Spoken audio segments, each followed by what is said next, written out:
이 교회는 교회가 아니에요. 왜냐하면 주님이 그리스도시고 주님은 살아계신 하나님의 아들이십니다. 그 고백 위에 서 있지 않기 때문에 그래요.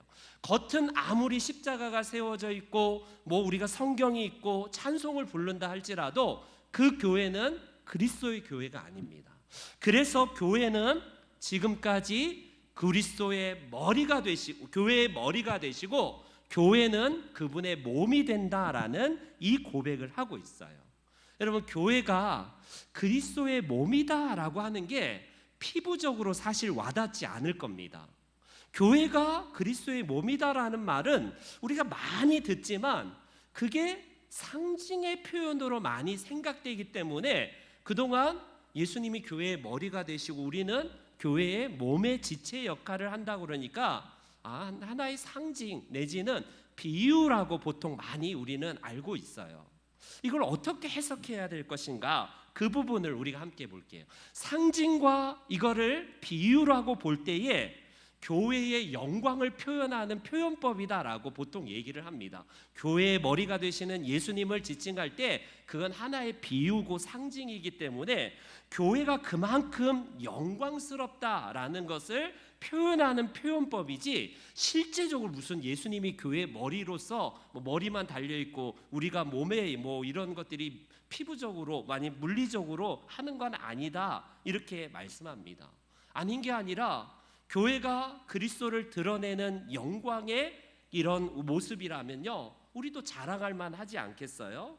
그래서 본문에 의하면 통치와 권세와 능력과 주권과 이 세상뿐 아니라 다음 세상에서 오는 세상에 일컫는 모든 이름 위에 예수님은 뛰어나신 분이다라고 우리 주님을 높이고 있어요. 그렇기 때문에 이처럼 교회의 영광스러움을 보여주는 하나의 상징, 하나의 은유로 표현하는 것이 오늘 교회가 그리스도의 몸이라는 이런 상징으로 보는 경향이, 해석이 그동안 교회에서 많이 내려왔습니다. 두 번째로, 교회가 그리스도의 몸이고 그리스도는 교회의 머리라는 이 표현을 보통 개신교에서는 많이 설교할 때, 저도 그렇게 설교를 많이 했지만 교회와 그리스도의 관계가 얼마나 각각 은사로 유기적으로 이런 은사의 하나됨으로 하고 있는가를 예표하고 상징한다라고 말씀합니다.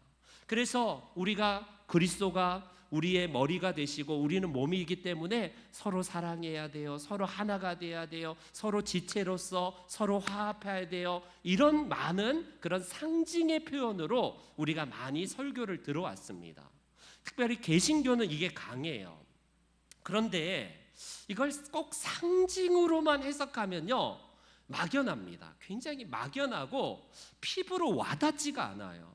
아니, 그리스도가 우리의 머리가 되시는데 교회의 머리가 되신다는 것을 하나의 비유나 은유나 상징으로 볼 것이 아니라 이걸 실제적으로 만약에 그리스도가 교회의 머리가 되신다는 실제로 해석하면 어떻게 될까요? 완전히 우리의 신앙은, 컬러는 완전히 달라질 겁니다. 여러분, 교회가 그리스도가 교회의 머리가 되신다는 것을 하나의 비유가 아니라 진짜 실제하는 것으로 우리가 이 시간에 묵상을 한번 해보십시오. 교회와 그리스도의 관계가 그만큼 긴밀한 연합을 이룬다라는 말이에요. 연합을 이룬다. 그래서 머리 없는 몸이 존재할 수 없듯이 몸 없는 머리도 존재할 수 없어요. 우리의 머리와 몸이 따로따로 분리된다면 그 사람은 죽은 것처럼 교회가, 그리스도가 연합되어서 이거는 완전하게 하나의 실제화된 교회를 한번 상상을 한번 해보십시오. 그러면 이게 하나의 상징이 아니라 실제적으로 그런 교회가 우리가 존재한다라고 믿는다면요, 우리의 신앙의 자세는 많이 달라질 겁니다. 아닌 게 아니라 예수님께서는요, 우리 하나님과 예수님 그 관계를 나와 아버지는 하나다라는 표현과 더불어서 놀랍게도 포도나무 비유에서 어떤 말씀을 하시는지 한번 보세요. 예수님께서 요한복음 15장 5절에 이런 말씀을 하시네요. 같이 함께 읽습니다. 시작.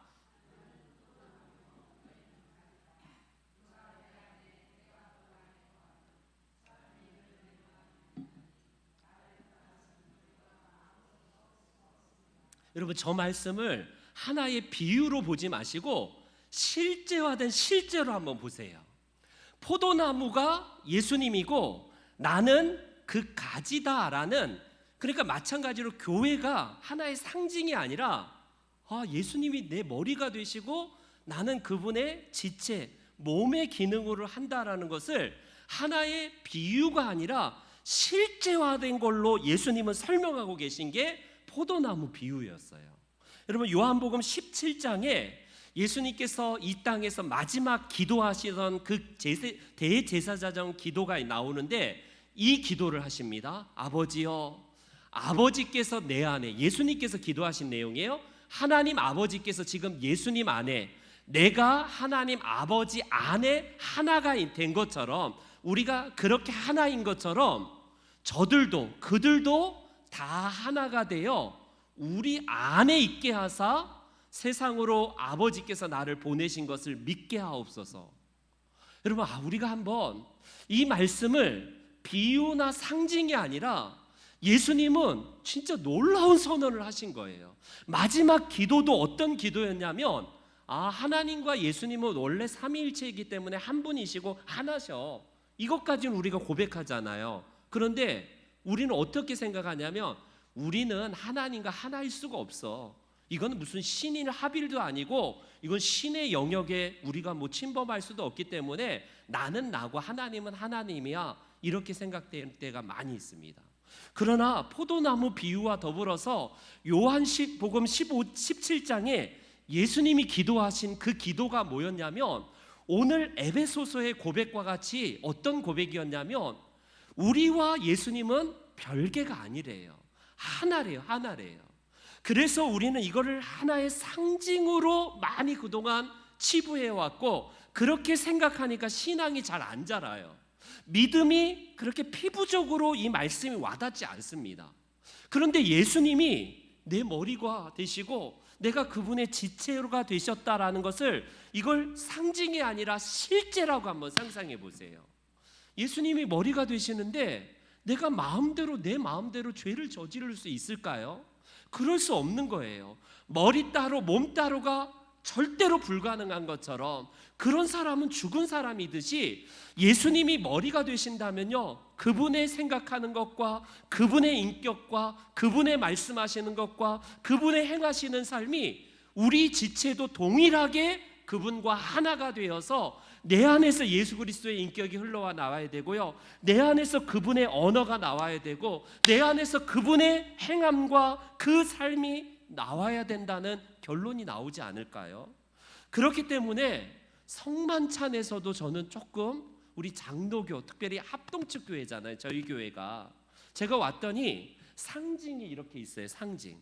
그 주일에도 가운도 있고 거기다가 후드 이렇게 긴 보도하고 이런 거 하잖아요. 제가 와서 합동측에서 처음 봤습니다. 합동측 교회는 가운도 안 입어요. 그런데 아시다시피 감리교나 통합 장로교에서 통합측이나 기독교 장로교는 이런 보여지는 예전에 대한 부분들을 굉장히 강조합니다. 성결교도 마찬가지고요.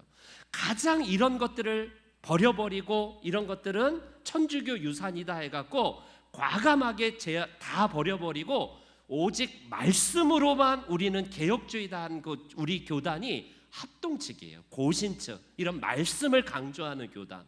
그래서요, 이런 보여지는 십자가도 사실 합동측에는 없는데 제가 오니까 십자가가 있더라고요. 합동측 교회 본당에 들어가면 합동측 교회인 거를 아는 법은, 십자가가 본당에 안 걸려 있으면 합동측 교회예요. 근데 저희 교회는 특이하죠. 합동측인데 십자가도 있고요, 거기다가 절기마다 색깔도 바뀌고 여기다가 막 색깔도 다 바뀐, 제가 와서 처음 경험한 겁니다. 우리 교단은 그런 거 잘 안 해요. 그런데 이게 꼭 나쁜 거가 아니구나, 이게 다른 게 아니구나, 틀린 게 아니구나라는 것을 경험하게 됩니다. 무슨 말일까요? 우리가 장로교는 특별히 성만찬에 대한 부분들, 우리 개신교를 비롯해서 모든 우리 장로교는요, 성만찬을 어떻게 해석하냐면, 특별히 우리 장로교는 칼빈의 후예들이거든요. 존 칼빈의 그 해석에 따라서 종교 개혁가들의 후예들이잖아요. 우리는 성만찬, 예수님께서 말씀하신 이것은 내 몸이다라는 말씀을 하시나요? 복음서에서. 고린도전서에서도 예수님은 떡을 가리켜서 뭐라고 말씀하신지 보세요. 이것은 너희를 위하는 내 몸이다. 예수님께서 마지막 성만찬 제도를 제자들과 행하면서 뭐라고 말씀하시냐면 이거는 하나의 비유야, 상징이야. 이거를 내가 상징하는 거니까 이거는 떡이야, 그냥 하나의 상징이야, 이렇게 말씀하지 않고 이것 자체는 내 몸이다 라고 말씀하세요. 여러분, 이거를 아까 교회가 하나의 상징이고 머리는 상징이고 우리 몸은 하나의 상징이다 라고 하는 것과 실제적으로 그분이 내 머리가 되시고 나는 그분의 몸이다라는 것을 우리가 실제적으로 하면 굉장히 신앙이 다른 것처럼, 우리가 성만찬도 왜 이렇게 그냥 심드렁하고 그냥 1년에 한두 번 그냥 하는, 그냥 지나가는 하나의 행사로 여기는 경우가 왜 그럴까요? 안타까운 게 우리 개신교는요 하나의 상징으로 보기 때문에 그래요. 칼빈을 비롯해서 종교 개혁의 후예들인 개신교는요 이걸 뭐라고 보냐면 기념하는 것이다, 하나의 상징으로서 그냥 예수님의 몸과 피를 우리가 나누는 것이다, 요 정도예요. 근데 죄송하지만 카톨릭은 뭐라고 합니까? 이건 실제화된 주님의 몸이라고 하고 있고요, 이걸 마시는 순간 주님의 피라고 말합니다. 완전히 해석이 달라요. 카톨릭은 그래서 지금도 사제가 주는 그 떡을 하나의 그냥 내가 그냥 맛보는 떡이 아니라 그리스도의 몸을 내가 먹는다라고 생각하니까 굉장히 경건한 거예요. 우리는 물론 그 정도로 신성화하지 않고 우상화하지는 않지만 이걸 실제화하는 순간에 우리가 성만찬 대하는 자세가 완전히 달라진다는 겁니다. 여러분, 저는 그렇다고 카톨릭처럼 우리가 이걸 진짜 예수님의 몸이다, 뭐 진짜 살이다, 그걸 말하고자 하는 게 아닙니다. 하나의 상징화시켜버리고 비유화해버리니까 너무 쉽게 우리는 그 의미가 퇴색되어져 버리고 그냥 쉽게 하나의 흘러가는 행사로 많이 그렇게 보내기 쉽다라는 것을 말씀하는 거예요. 여러분, 이런 속담이 있습니다. 서양에 아기와 함께 목욕물을 그 하수구에 버리지 말라는 속담이 있어요. 무슨 말일까요? 아기를 씻습니다. 아기를 깨끗하게 씻는데 그 더러워진 구정물을요 하수구에 버리는데 아기까지 흘려보내는 경우는 없지 않나요?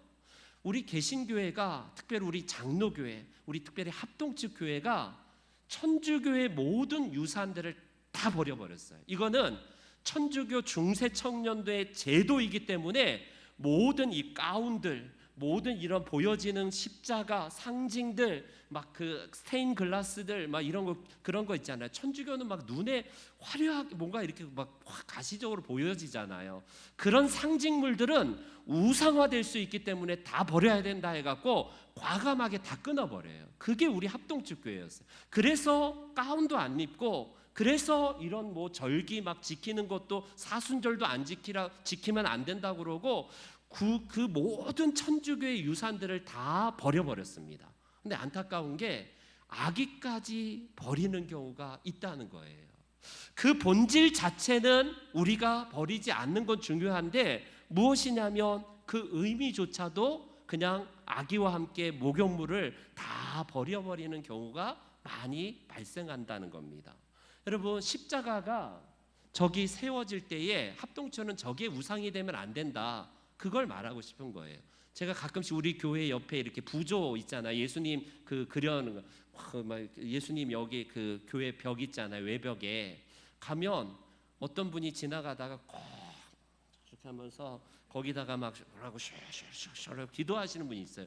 나름대로 보면 굉장히 경건하고 굉장히 진지하게 그걸 대해요. 그분이 가톨릭 교인인지 아니면 개신교인인지는 모르겠어요. 근데 그분 입장에서는 그 형상을 보면서 나름대로 예수님을 깊이 생각했는지 아니면 천주교인인지 그래서 그걸 하는지 모르겠어요.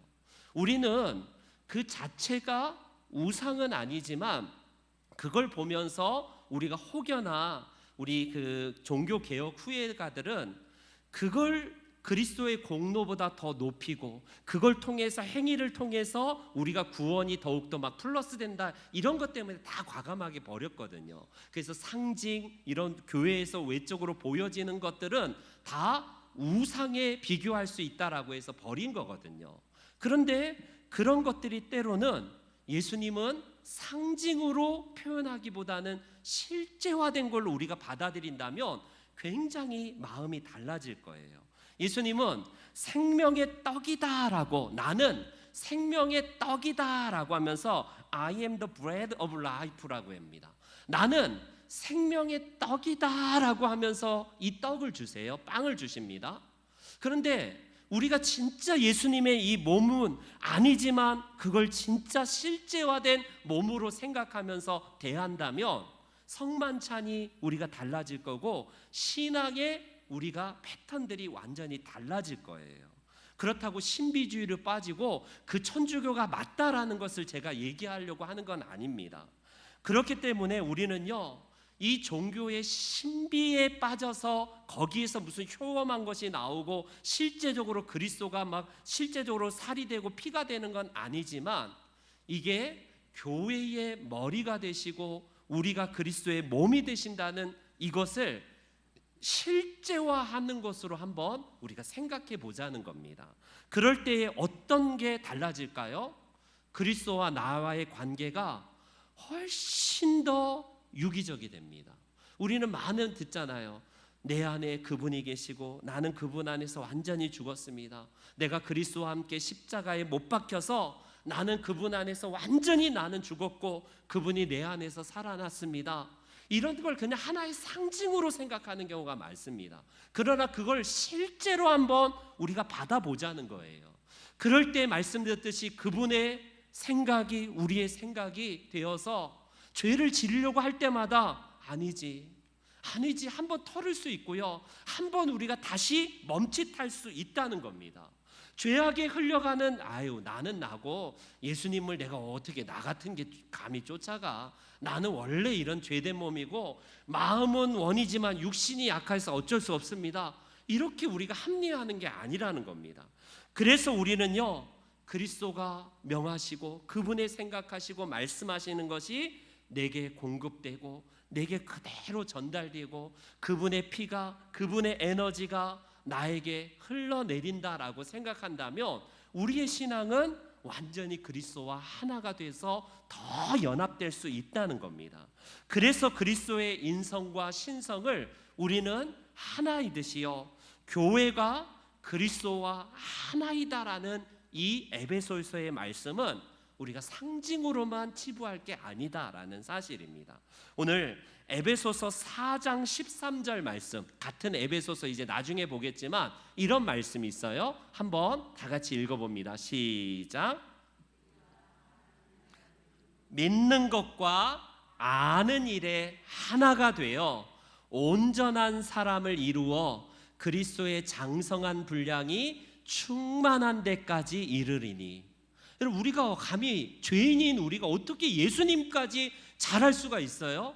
그러나 바울 사도는 성경은 뭐라고 하냐면 우리가 하나님을 아는 것, 내가 하나님 잘 알지, 내가 예수님 잘 알고 성경 잘 알아, 아는 것에만 머무는 게 아니라 믿는 것과 아는 것이 하나가 될 때에, 즉 내가 그리스도와 하나가 될 때에 온전한 사람이 되고 결국 그리스도의 장성한 분량에까지 내가 충만하게 된다라는 사실, 이게 말씀드렸던 교회와 그리스도의 유기적인 연합, 하나이듯이 나와 그리스도가 하나가 되면 우리는 장성한 믿음의 분량에 자라게 된다는 겁니다. 그렇기 때문에 여러분, 그리스도를 인식하고 그리스도를 느끼고 그리스도를 각성하고 그리스도를 날마다 체험하는 것은 내가 열심히 있던 옛날 그때만 해당되는 것이지 이렇게 생각하면 안 돼요. 교회에서 왜 자꾸 무슨 베스 성경 대학 하라, 뭘 배워라, 뭘 들어라, 나는 그런 거 옛날에 다 했다라고 하는 게 여러분 아니에요. 우리는 날마다 각성해야 되고 날마다 성령으로 충만해야 되고 날마다 그분으로 우리가 채워져야 되는 것이 바로 우리의 삶의 모습입니다. 물론 우리 개신교는요, 더 이상 수도원이나 수도원 신부들의 그런 제도는 우리는 거부합니다. 그러나 중세 때에 속세를 떠나서 사막에 깊이 들어가서 여러분 수도하고 묵상하는 수도사들의 그 모습을 보세요. 그들이 그리스도와 신비를 이루고 하나가 되는 그 수도사들의 수사들의 그 신앙의 열정들은 이해가 갑니다. 이해가 가요. 이 세상에서 떠나서 그리스도와 내가 하나가 되어서 늘 그분이 내 안에, 내가 그분이, 마치 교회가 우리 교회의 머리가 그리스도이시고 그리스도의 교회의 몸이 나인 것처럼, 이거는 하나로서 일평생 이루어가는 것이 이 교부들, 사막 교부들의 평생의 목표이듯이, 이런 체험은 현대인들이 잘 하기가 어려워요. 그냥 단지 주일에 그냥 1시간도 그냥 얼레벌떡 그냥 들이다가 그냥 세속적인 생각에 푹 절여 있고, 그냥 교회에 그냥 잠시 왔다가 나가는 순간 또 세속에 푹 젖어 있고, 그냥 종교인으로 끝날 가능성이 있는 거예요. 그래서 우리는요, 그리스도가 우리의 머리가 된다는 것을 하나의 상징으로만 볼 게 아니라, 오늘 사도 바울은 그리스도는 우리의 머리가 되십니다, 교회의 머리가 되십니다라는 이 고백을요, 실제적으로 고백하는 것이 중요하다라고 할 수 있습니다. 오늘 두 번째 바울 사도는 오늘 본문에서 중요한 고백을 하는데 더 난해하고 더 어려워요. 어떤 고백을 하는지요? 23장 하반절에 이런 고백을 합니다. 한 번 더 보여주시기 바랍니다. 23장 하반절에 만물 안에서, 거기요, 교회는 그의 몸이니, 거기 말고 그 다음 두 번째 줄부터 시작.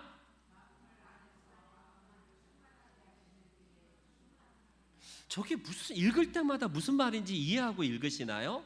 그리스도는 교회는 그의 몸이다라는 것은 이해가 가는데, 그리스도는 만물 안에서 만물을 충만하게 하시는 분이다, 그것도 충만함이다, 이런 고백이 도대체 저 말이 무슨 말일까 싶지 않나요? 저도 저 말씀을 읽으면서 잘 이해가 안 갈 때가 많았어요. 특별히 만물 위에서 만물을 충만한다 하면 하나님이 모든 것 위에서 통치한다는 개념으로 이해가 되는데, 아니 예수님이 만물 안에서 만물을 통치한다? 이게 마치 힌두교나 우리 불교나 이런 데서 말하는 범신론의 개념에 가깝다라고 생각하기 쉬워요. 범신론이 뭐냐면 자연 안에 신이 있다는 것입니다. 돌멩이 하나에도, 이런 나무 하나에도 정령이 깃들어 있고 신이 깃들어 있다. 일본에 가면요, 일본의 대부분 종교들이 그런 게 많아요. 우리 일본의 만화의 대가 미야자키 하야오라는 굉장히 유명한 만화가의 작품들을 보세요. 토토로를 비롯해서 굉장히 유명한 만화가인데 다 자연에 대한 경외함, 자연에 정령이 있고 신이 있다란, 바다에 그래서 그 바다의 더러움들을 정령들이 깨끗하게 하는 그런 것들이 토토로를 비롯해서 그 정령신들을 많이 얘기하는 게 범신론이거든요. 즉 자연은 신이고 신이 자연 안에 있다, 모든 자연 만물 안에 다 신이다, 이걸 얘기하는 게 범신론입니다. 근데 오늘 본문도 잘못 이해하면 이걸 범신론인가? 예수님은 만물 안에서 만물을 충만하게 하신다라고 하니까 우리가 이해가 잘 안 가고 범신론까지 생각되는 경우가 있습니다. 여러분, 기독교는 범신론이 아니에요. 우리가 범신론이라고 한다면요, 창조주와 피조물이 어찌 여러분 비교할 수 없는, 완전히 분리되고, 이거는 완전히 여러분 이거는 극과 극의 대상이라고 할 수 있습니다. 창조주 하나님과 피조물이 구분되는 것은 명확해요. 그러나 여러분 성경은 뭐라고 말하냐면 피조물도 하나님의 창조물이기 때문에 그 창조물 안에 깃든 하나님의 지문이 있다는 거예요. 지문이. 여러분, 그렇기 때문에 성경은 뭐라고 말씀하냐면 자연의 일부를 신처럼 숭앙하라, 그걸 말하는 범신론이 아니지만 이 자연 만물 아래 깃들어 있는 하나님의 창조의 작품의 섭리와 하나님의 지문들을 우리는 볼 수 있다는 것이 오늘 자연 만물에서 느끼는 하나님의 창조의 모습입니다. 여러분, 하나님은 유일하시고 초월하신 분이고 온 우주를 다스리시는 분인데, 그분은 놀랍게도 참새 한 마리 안에도 그분의 창조 작품을 깃들일 수 있어요. 여러분, 우리가 잘 아는 윤동주 시인이 잎새이는 바람에도 나는 괴로워했다. 그 잎새 흔들리는 것 안에서 자기가 시인으로서 그 정말 그 일제 강점기 시대에 하나님을 믿는 사람으로서 그가 느끼는 바가 그거 아닙니까? 바로 그걸 말하는 거예요. 그래서 에베소서 4장에 또 이런 말씀이 있어요. 6절 말씀에 이런 말씀이 있습니다. 하나님도 한 분이시니 곧 만유의 하나님이시라. 만유 위에 계시고 만유를 통일하시고 만유 가운데 계시도다. 엄청난 선언입니다. 여러분, 우리 하나님은 창조한 다음에 마치 시계를 만드는 사람이 시계 만들고 알아서 태엽 감으면 자동으로 돌아가는 자연신론을 말하는 그런 신이 아니에요. 그렇게 하나님을 생각하는 분들이 많습니다. 하나님은 창조는 하셨지만 개입은 하지 않는다, 이런 것들도 있어요. 이건 잘못된 겁니다. 하나님은 온 우주를 창조하시되 그 온 우주 만물 안에 하나님께서 만유를 통일하시고 만유 위에 계시고 만유 가운데에서 하나님의 그 성품을 드러내고 계시다라는 이 고백을 하고 있습니다. 예레미야 선지자도 저 동일한 바울 사도와 동일한 고백을 예레미야서에서 이렇게 고백을 해요. 우리 한번 읽어보겠습니다. 시작.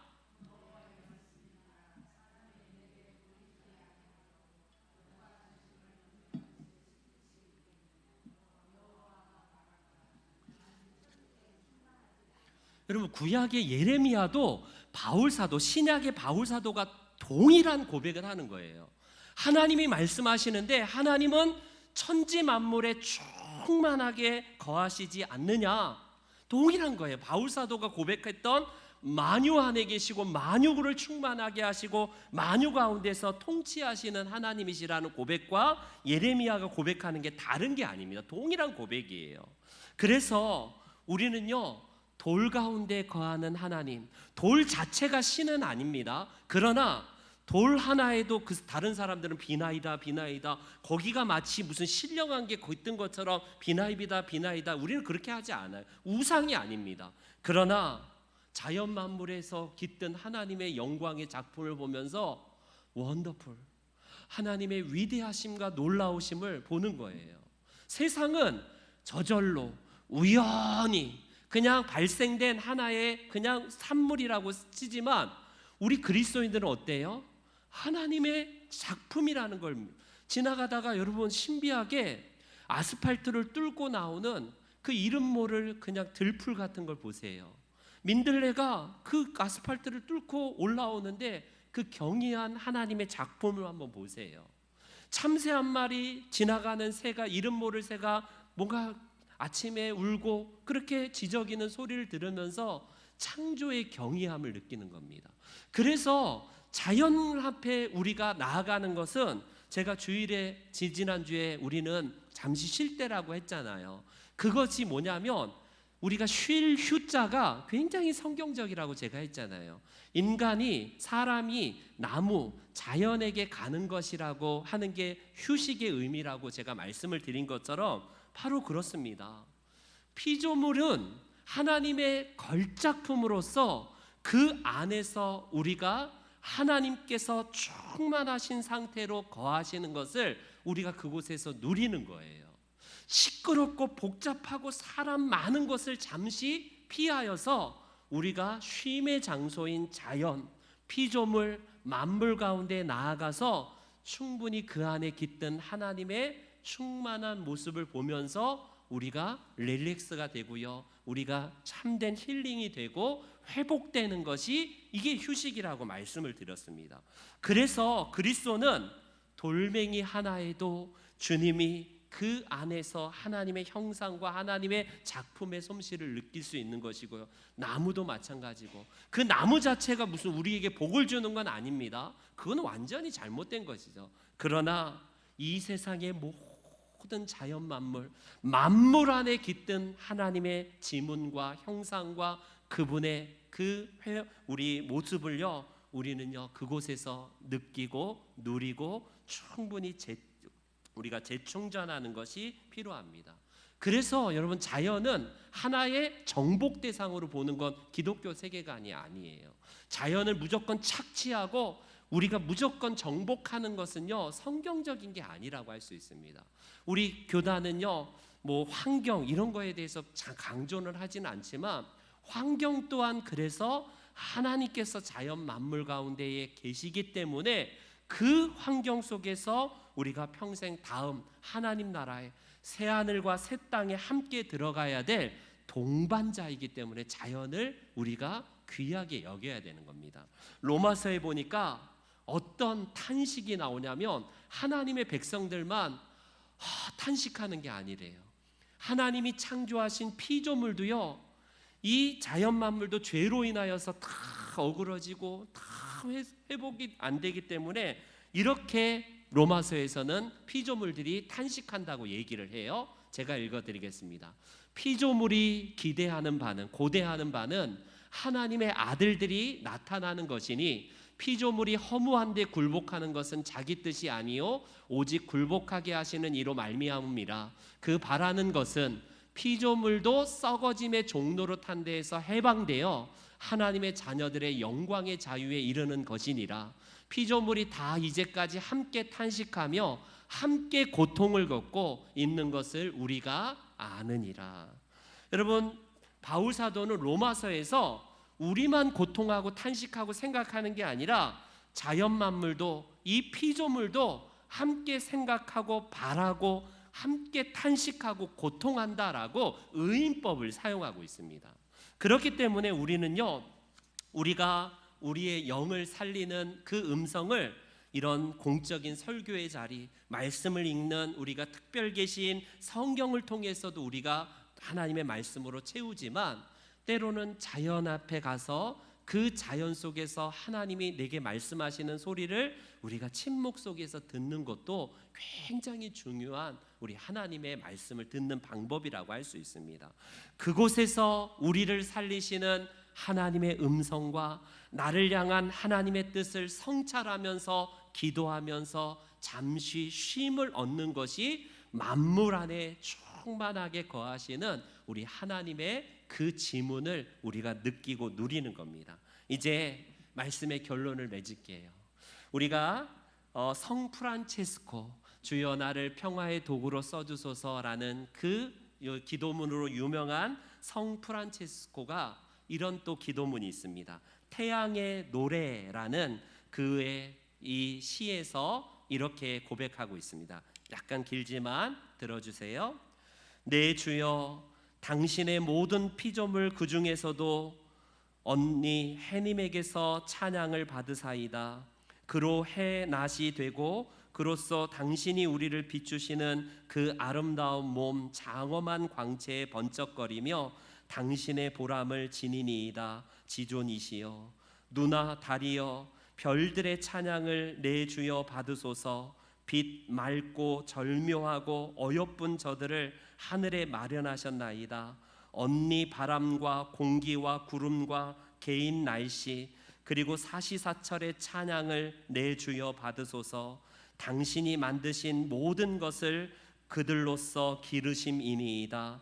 쓰임 많고 겸손하고 값지고도 조촐한 누나 물에게서 내 주여 찬양을 받으시옵소서. 아리고 재롱되고 심세고 용감한 언니 불에 찬양함을 내 주여 받으시옵소서.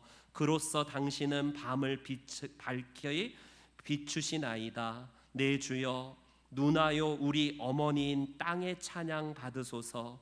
그는 우리를 싣고 다스리며 울긋불긋 꽃들과 풀들과 모든 가지 과일을 낳아줍니다. 당신 사랑 까닭에 남을 용서해 주며 약함과 괴로움을 견디어내는 그들에게서 내 주여 찬양 받으사이다. 기도가 약간 가톨릭스럽습니다. 천주교스러워요. 그러나 이 지금 프란체스코가 말하고자 하는 것은 무엇이냐면 자연 만물에 깃든, 그래서 그들로서도 하나님 앞에 찬양하는 저 모습을 우리가 듣고 보고 배운다면 우리의 삶도 하나님으로 충만하게 채워질 것이다.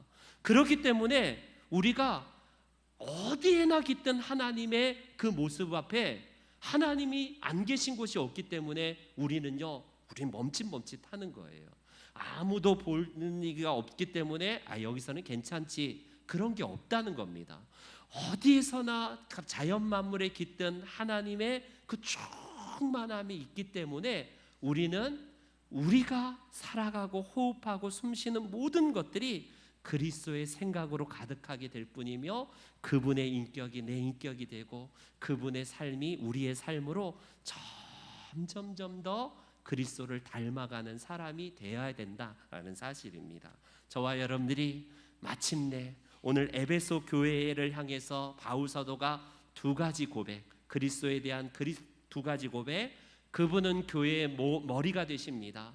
그리스도는 만물을 충만하게 하시는 그 충만함입니다. 그렇게 고백했듯이 저와 여러분들이 이 땅에 살아도요, 하나님 나라를 소유한 자들로서 오늘도 그리스도가 내 머리가 되시고 그분은 만물 안에서 지금도 충만하게 창조를 유지하시고 그것을 보존하시고 말씀하시는 것처럼 나에게도 여전히 주님 형상을 닮아가게 하신다, 그 고백입니다.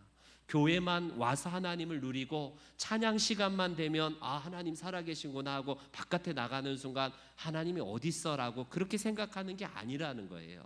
교회건 우리가 어디든 다 하나님의 충만하신 그 만물 안에 깃든 하나님의 충만함, 그리고 교회는 그리스도는 교회의 머리가 되셔서 내가 머리가 되신 그리스도의 몸으로서 그분의 인격을 닮아가시는 저와 여러분들의 삶이 되시기를 주의 이름으로 축원합니다. 아멘. 아멘. 광고 드리도록 하겠습니다. 우리 광고는요, 이번 주까지 성경 통독 2주간 우리가 휴가철을 맞이해서 쉬고요, 다음 주 월요일부터 다시 우리 성경 통독 에스겔 우리 중간부터 다시 들어가도록 하겠습니다. 사랑방 방학 8월 말까지 히브리서부터 베드로 후서까지 우리 성경 필사하시고요. 우리 교육부의 행사 중 청년부 우리 여름 행사만 남아 있는데 계속해서 기도 많이 부탁드리겠습니다. 이 시간에 우리